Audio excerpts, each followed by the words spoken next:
You know those quiet, comforting moments in a relationship where everything just feels right? That was us. Sunday mornings meant coffee on the porch, his hand always brushing mine. We'd laugh over silly things on TV, share grocery lists like we were planning our next big adventure. It wasn't perfect, but it felt like home. For a long time, I genuinely believed we were in sync. We talked about everything, or so I thought. Whether it was bills, family dinners, or what to watch on a Friday night, we communicated easily. That's what made this story so hard to tell, because it started from a place of such safety. He'd kiss me goodbye every morning and always text me during lunch. Those small routines made me feel grounded.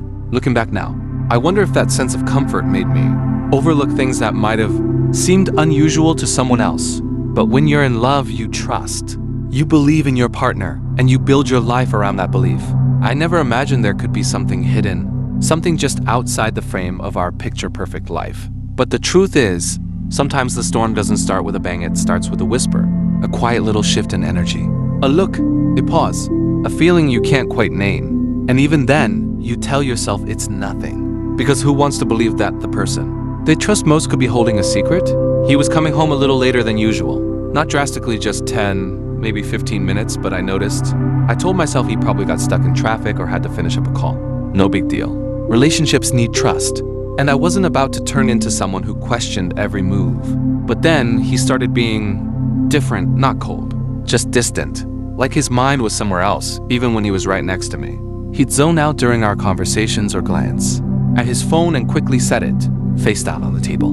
That one started to bother me. He never used to do that. One evening, we were watching our usual show, something funny, something light, and I made a joke I knew would usually get a laugh, but he barely smiled. He nodded and stared straight ahead. I remember the way my stomach dropped in that moment. It wasn't the silence that hurt, it was the unfamiliarity. It felt like I was sitting next to a version of him I didn't know.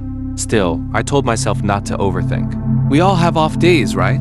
Maybe he was just tired. Maybe work was weighing on him. But then came the moment that changed everything. When I noticed him getting up in the middle of the night, quietly, carefully.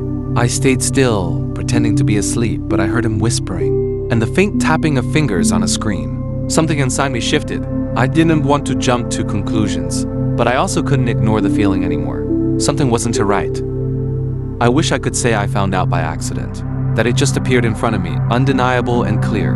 But the truth is, I looked, and that's something I've carried guilt over ever since. That night, after hearing him whispering in the dark, I barely slept. My mind spun in circles.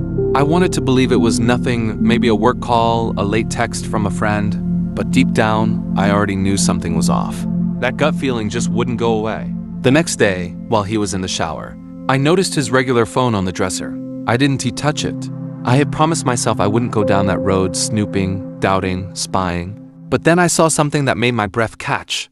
The edge of another phone, slightly peeking out from beneath a stack of socks in his drawer. Not his usual phone, one I had never seen before. My hands shook as I pulled it out. It was locked, of course. No fingerprint access, no clues, just the cold weight of it in my palm. And in that moment, everything inside me crumbled. I didn't need to see messages. I didn't need to know the details. The fact that there was another phone hidden away was enough to shatter the trust I had so carefully built with him. I put it back, closed the drawer, and sat on the edge of our bed, staring at the floor. My heart wasn't just broken, it felt betrayed. Not by something explosive or loud, but by a quiet secret, tucked between socks in the home we shared. I rehearsed the words over and over in my head, but when the moment finally came, my voice still shook. We were in the kitchen. He was pouring his coffee, acting like it was any other day. I watched him closely, trying to hold back everything that had been boiling inside me since the night before. I started gently. "Hey, can I ask you something?" He looked up, surprised, but nodded. Of course. I took a breath, trying to keep my tone calm. "Is there something you're not telling me? Something I should know?" His brows furrowed. "What do you mean?" And that was when I asked directly. "Why do you have another phone hidden in your drawer?" The silence was immediate, thick. He set the mug down a little too hard. His eyes darted toward the hallway, like he was planning what to say or maybe what not to say. He didn't deny it, didn't ask how I knew. Instead, he just sat down at the table, suddenly quiet. "I didn't mean for it to get like this," he finally said. That's all it took for my heart to drop. Because if there had been nothing to hide, he would have said it.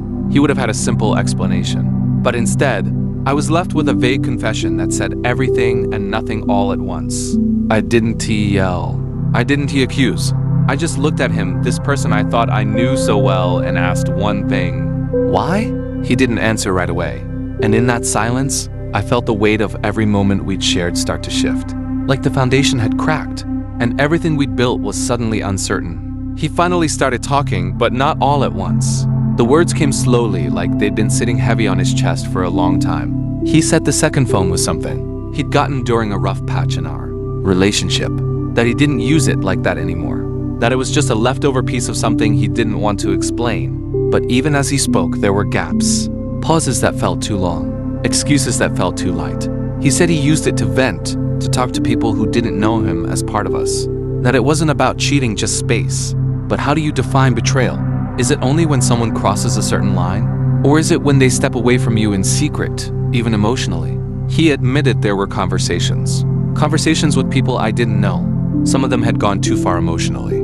He swore nothing physical had ever happened. But honestly, that didn't matter to me in that moment. Because betrayal isn't always about what someone does. Sometimes it's about what they hide. I listened, quietly, fully. I didn't interrupt. I just let him speak. And every sentence felt like another layer being pulled back, revealing a version of him I hadn't seen before. A part of me wanted to scream, to walk away then and there. But another part, the part that still remembered who we were, just sat there in silence, trying to understand how we ended up in this place. That was the hardest part.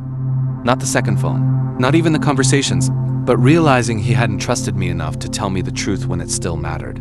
The days that followed felt like a blur. I'd wake up in the morning and for a moment, everything felt normal. But then the memory would hit me like a wave I couldn't stop. That second phone, the hidden conversations, the way he looked when I asked him why. There wasn't a dramatic fight, no yelling, no plates thrown or doors slammed. Instead, it was quiet, heavy, like the silence had more weight than any words we could have said. We talked a little here and there, short conversations about whether we could fix it, about how we got to this point. He apologized over and over, said he never meant to hurt me, that it was more about him feeling lost than anything I had done. And I believed him in a way, but that didn't make it hurt less. I started questioning everything. Was I not enough? Did I miss the signs? Had I trusted too blindly? It's strange how someone you love so deeply can suddenly feel like a stranger. I'd look at him across the room and wonder who he was when I wasn't around. What else I didn't know? The trust we built, years of it, felt like it had crumbled in a single moment. And rebuilding it, I wasn't sure I had the strength. Still, I didn't walk away immediately. I needed time to feel everything fully, to cry, to sit with the pain, to really understand what I wanted, not just react to what had happened. And during that time, I learned something important. Healing doesn't happen just because someone says sorry. It happens when you decide what kind of peace you need to move forward. After days of distance, quiet moments, and tearful reflections, I reached a decision not out of anger, not to punish him, but from a place of clarity I had slowly fought to find. We sat down at the table again, just like we had the day I confronted him. But this time, my voice didn't shake. I told him I needed space, real space. I explained that trust, once broken, isn't easily repaired with promises or apologies. It takes action, consistency, and time. And right now, I needed to put myself first. He listened. This time, he didn't try to argue or beg. He just nodded, and I could tell he understood. Maybe not everything, but enough to know how deeply this hurt had gone. And that's when I realized this wasn't just about what he did. It was also about what I learned. I learned that love doesn't mean ignoring red flags. That trust should never be blinded, should be earned and protected. That sometimes choosing yourself isn't selfish. It's necessary. I moved out a week later. It wasn't too easy. The first night alone in a new apartment felt like the end of a book I never wanted to close. But slowly it got better. I started rediscovering who I was outside of that relationship. I reconnected with friends, focused on things I loved, and for the first time in a while I felt free. Looking back, I don't regret asking questions. I don't regret facing the truth, because sometimes the hardest conversations are the ones that set you free. So, what would you have done in my place? Let me know in the comments, and if this story resonated with you, don't forget to like, share, and subscribe for more real-life reflections.